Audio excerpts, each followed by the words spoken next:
buenos días, queridos hermanos y amigos que me ven por las redes sociales. Que el Señor me los colme de paz y de bendiciones en sus hogares. En esta mañana quiero compartir con ustedes en el libro de Hebreos, capítulo 7. Vamos a leer totalmente en el capítulo.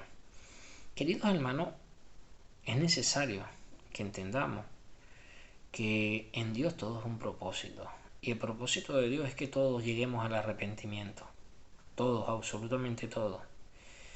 Y lo que está ocurriendo ahora es algo que es la consecuencia de la desobediencia, porque hemos querido sacar a Dios de nuestro entorno y el Creador está enfadado, está molesto con la humanidad. Solamente si recapacitamos, las cosas pueden cambiar de una manera tremenda. Porque al nosotros cambiar y aceptar a Dios como nuestro Señor y Salvador, todo a nuestro entorno cambia, absolutamente todo. Pero hemos querido sacar a Dios y ponerlo a un lado cuando Dios está presente, Él no está ausente. Querido hermano, vamos a estar leyendo en el libro de Hebreos, capítulo 7. Vamos a leer totalmente el capítulo. Y que sea Dios que nos bendiga por medio de su palabra. Vamos a estar orando. Padre amantísimo, Dios de Abraham, de Isaac, Dios de Jacob, que en esta hora, Padre amado, te pido perdón por los pecados que he cometido en el nombre poderoso de Jesús. Padre nuestro que estás en los cielos, santificado sea tu nombre, venga a nosotros tu reino. Hágase, Señor, tu voluntad, aquí en la tierra como en el cielo. Danos hoy el pan de cada día y perdona nuestras ofensas, así como también nosotros perdonamos a quienes nos ofenden. No nos dejes caer en la tentación y líbranos, Señor, de todo mal. Amén, Padre, en esta hora, tú al hombre fuerte, en el nombre de Jesús, te pido, Espíritu Santo, que tomes dominio y control de mi vida, de mi mente, de mi ser, mi espíritu y mi alma, en el nombre de Jesús. Amén y amén. Querido hermano, vamos a estar leyendo bajo la bendición del Padre, el Hijo y el Espíritu Santo de Dios. Amén.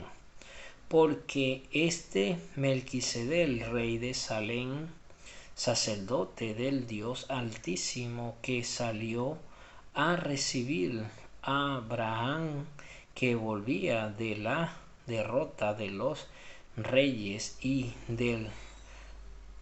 le bendijo, y a quien asimismo dio Abraham los diezmos de todo, cuyo nombre significa primeramente rey de justicia y también rey de Salem. Esto es rey de paz, sin padre, sin madre, sin genealogía,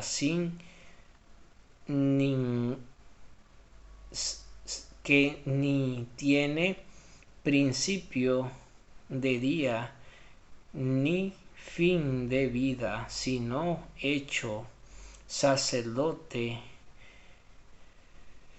semejante, al Hijo del Dios, al permanece sacerdote para siempre. Considerar pues cuán grande era este, a quien aún Abraham el patriarca dio diezmos del botín. Ciertamente lo que de entre los hijos de Leví recibieron el sacerdocio tienen mandamiento de tomar del pueblo los diezmos según la ley, es decir, de sus hermanos, aunque estos también hayan salido de los lomos de Abraham. Pero aquel cuyo aquel cuyo genealogía y es contada de entre ellos, tomó de Abraham los diezmos y bendijo al que tenía la promesa, y sin discusión alguna el menor es bendecido por el mayor. Y aquí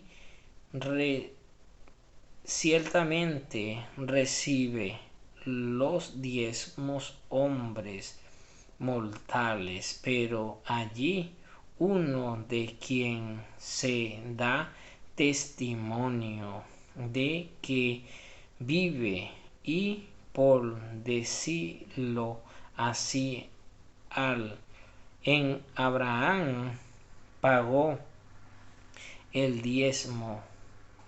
También Leví, que recibe los diezmos porque aún estaba en los lomos de su padre, cuando Melquisedec le salió al encuentro. Si pues la perfección fuera por el sacerdocio levítico, porque bajo él recibió el pueblo la ley por necesidades, habrían aún de que se les levantase otro sacerdote según el orden de Melquisedec, y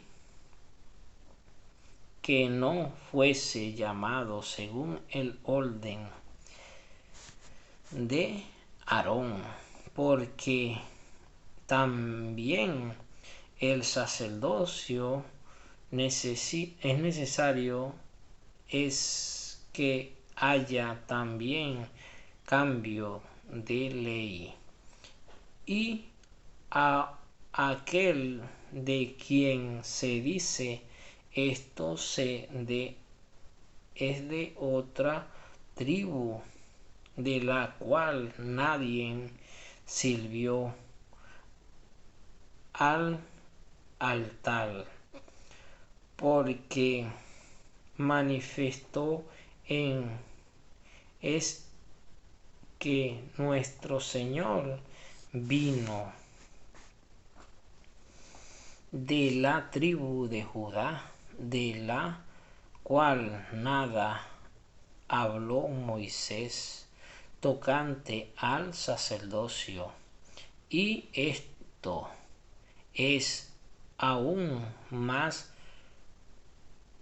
manifiesto si a semejanza de Melquisedec se levanta un sacerdote distinto, no constituido conforme a la ley del mandamiento acerca de la descendencia, sino según el poder de una vida indestructible, pero se da testimonio de él: tú eres sacerdote para siempre, según el orden de Melquisedec. Queda pues abrogado el mandamiento anterior a causa de sus debilidades y ineficacia,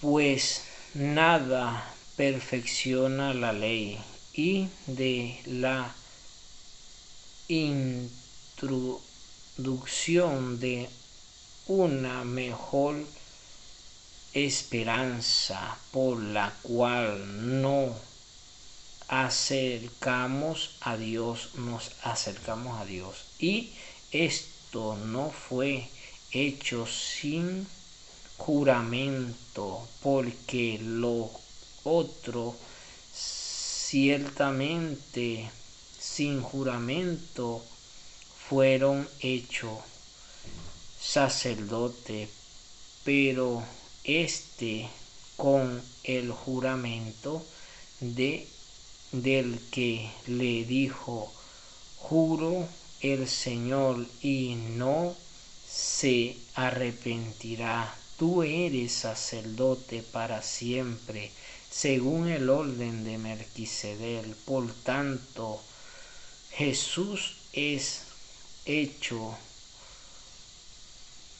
fiador de un mejor pacto, y lo otro sacerdote llegaron a ser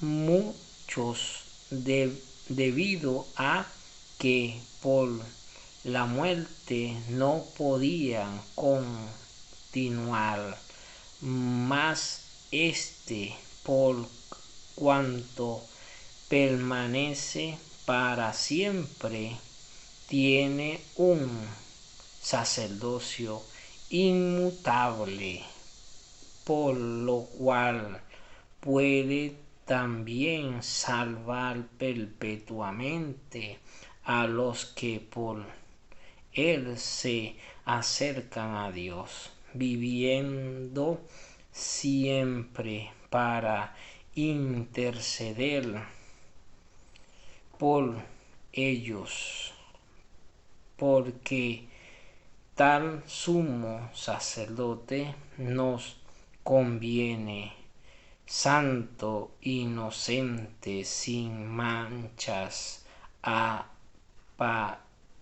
apartados de los pecadores, y hecho más sublime que los cielos, que no tienen necesidad cada día, sino aquellos sumos sacerdotes del ofrecen primero sacrificio por sus propios pecados y luego por los del pueblo, porque esto lo hizo una vez para siempre, ofreciendo a sí mismo, porque la ley constituyó sumo sacerdote a débiles hombres, pero la palabra de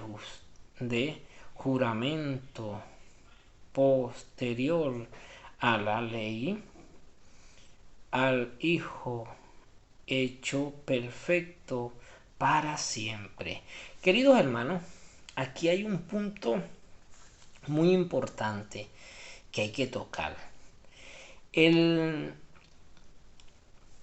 sacerdocio, según el orden de Melquisedec, no tiene principio ni tiene final. ¿Por qué?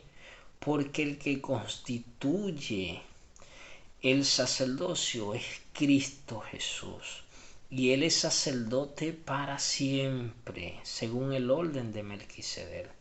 Hay una cosa muy importante cuando nosotros vamos al libro de Levítico, cuando Aarón y sus hijos son apartados del sacerdocio, no fue porque Dios los desechó, sino porque ellos hicieron lo malo delante de Dios, y por eso no se podían acercar al sacerdocio. Pero eso no significa que el sacerdocio fue abolido.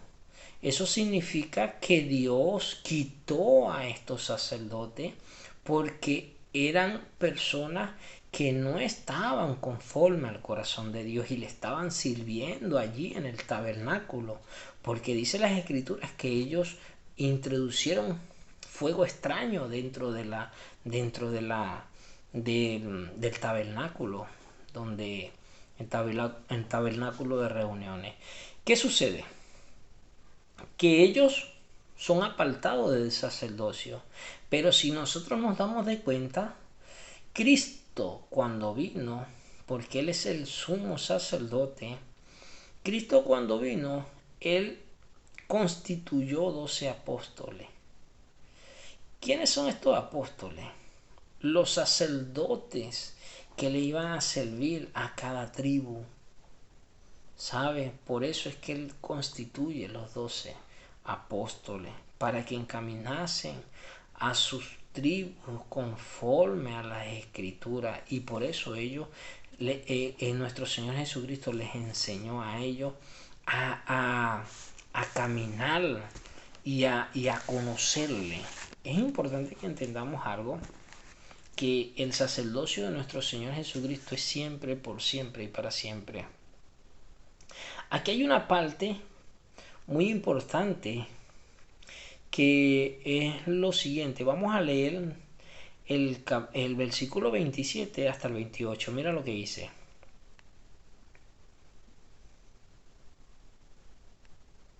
Mira lo que dice. Que no tienen necesidad cada día como aquellos sumos sacerdotes del ofrecer primero sacrificio del pueblo, porque no lo hizo una vez para siempre. Queridos hermanos, aquí cuando dice que ellos no tienen necesidad cada día, esto es según la carne, según nosotros, que tenemos que estar apartados para el Señor, que sí, hay que atender a nuestras parejas como tal, pero no vivir en la carne. Y Pablo lo dice es muy importante como Pablo lo dice.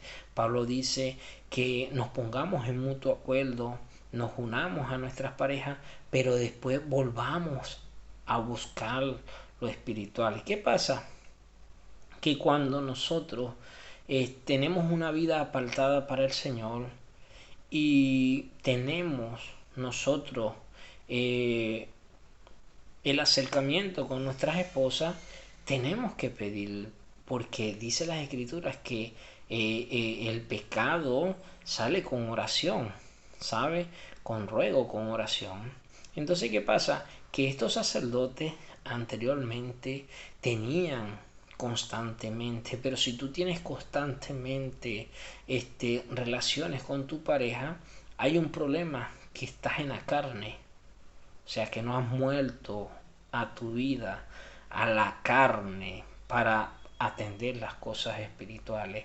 Y Cristo nos está hablando aquí de vivir en el espíritu. Una cosa que el Señor hoy me estaba revelando, y es lo siguiente. Moisés, por medio de por Moisés, Dios le entregó la ley, que es el ministerio de la letra que mata. A Cristo el pacto de sangre. Y me estaba hablando hoy sobre lo que está aconteciendo hoy actualmente. El ministerio que Dios nos ha entregado en este tiempo es el ministerio de la verdad del Espíritu Santo, y es como Dios quiere que nosotros vivamos, conforme al Espíritu, que desechemos las obras de la carne. Cuando el Señor me estaba hablando de esto, yo me quedé impresionado, porque que Dios lo escoja a uno para enseñar a su pueblo a caminar conforme al Espíritu. Tú dices, wow, es impresionante. ¿Por qué? Porque allí donde se cumple la palabra que le dijo el maestro cuando fue levantado entre las nubes a sus discípulos: es necesario que yo me vaya para que venga el Espíritu Santo, a quien yo le rogaré al Padre, para que venga el Espíritu Santo, para que les enseñe, sabe, toda verdad y toda justicia. Y por eso es que esta palabra se nos está revelando a nuestras vidas. ¿Por qué? Porque este es el ministerio del Espíritu. Tenemos que aprender a caminar conforme al Espíritu Santo.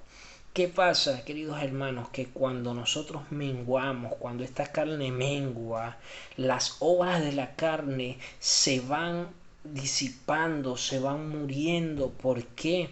Porque ya no somos como aquellos sacerdotes de aquel entonces que tenían necesidad cada día. Nosotros ya andamos conforme al Espíritu. ¿Por qué? Porque lo que ata a esta carne es el Espíritu.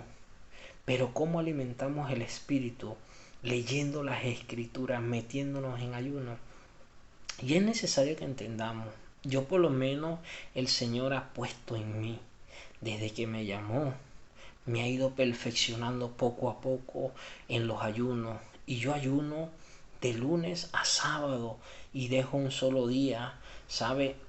Que puede ser cualquier día, no precisamente uno en específico o 2 días, ¿sabe? Pero es necesario que andemos, como dijo Pablo, que crucifiquemos esta carne a diario. Eso significa crucificar esta carne a diario.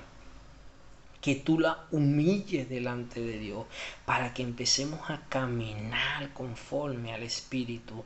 Y es por eso que el Señor ha levantado este ministerio, para que vean el poder que tiene andar en el Espíritu. Es por eso que cuando el Señor me da una profecía, enseguida se cumple, porque Él es el que da testimonio de que está conmigo, y Él es el que va delante de mí como poderoso gigante. Pero es necesario que entendamos lo siguiente, que esto no se va a lograr de un día para otro, sino que lo busquemos para que se haga un hábito en nuestra vida. ¿Qué sucede? De que cuando tú estás aprendiendo a caminar y a humillar esta carne delante del Señor, el enemigo no quiere, pero tú inténtalo, arrodíllate a orar, búscale al Señor, lee las Escrituras. Y siempre, donde sea que estés, saca un tiempo y apártate un momento y entra en comunicación con tu Padre, que Él te está escuchando, ¿sabe? Y es necesario que entendamos que hoy en día, tenemos que hacer como dijo el Señor. Mira, cuando el rey de Salem sale a buscar a Pablo, a, perdón, a Abraham, que viene de la batalla, de la batalla que habían perdido los reyes con él, dice que él abajó. No dice que él se llegó a él, no dice, él abajó y le dio el pan y el vino a Abraham y lo bendijo con toda bendición a aquel que llevaba consigo la promesa. ¿Cuál promesa? La promesa de que en él iban a ser bendecidas todas las naciones. ¿Qué sucede? Que este sacerdote era el Dios viviente, y más adelante lo dice. Mira lo que significa en el versículo 2, mira lo que significa. Y a quien asimismo dio Abraham los diezmos de todo, cuyo nombre significa primeramente Rey de Justicia y también Rey de Salem, Rey de paz. Y es importante porque aquí nos hace referencia el mismo Dios era el que servía. ¿Por qué? Porque este hombre, cuyo sacerdote era rey de Salem, era sin genealogía, sin padre, sin madre. O sea, que era el mismo Dios viviente, representado.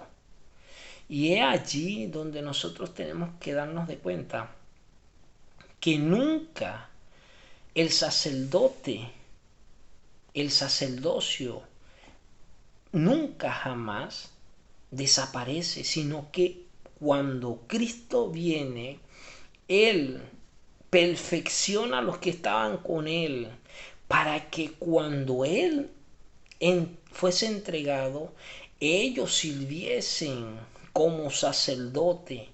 Y es importante que entendamos, porque por la perfección es que Dios empieza a obrar. Pero ¿cómo empieza a obrar Dios si no le buscamos? Si no ponemos esta carne humillada delante de Él.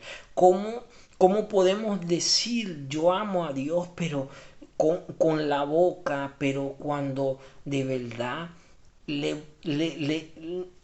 lo negamos con nuestros actos? Si yo soy un hijo de Dios, yo tengo que estar apartado para el Señor.